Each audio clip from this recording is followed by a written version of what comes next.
Hello and welcome to Maths with Jacob. This lesson will focus on Tricky Maths Part 12. We saw in the previous video that 3 factorial equals 3 times 2 times 1 equals 6. We also saw that 3 factorial in real life represented the number of ways that 3 objects could be arranged in a straight line. And the answer was 6. So 3 objects could be arranged in 6 different ways in a straight line. So, what does 0 factorial mean? How can we apply it in real life, and does it have a numerical value? 0 factorial is a mathematical expression representing the number of ways 0 objects can be arranged. So, for example, we've seen in my earlier lessons when we were dealing with sets that these brackets here, and we don't see any objects inside, represents the empty set.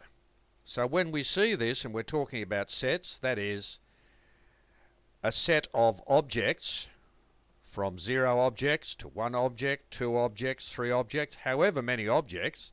This is how we write it, but when we see the brackets here and we do not see any objects inside, that represents the empty set. That is, it is a set containing 0 objects. Hence, there is only one way to arrange the empty set. What you see is what you get. So 0 factorial equals 1. That doesn't mean that 0 equals 1. It means that 0 factorial equals 1.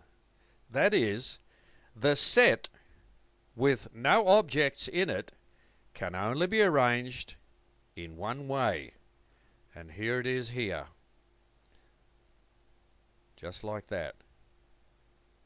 That is the empty set, and that's the only way you can write it and visualize it. In the next video, we will see how to simplify some interesting mathematical expressions involving 0 factorial.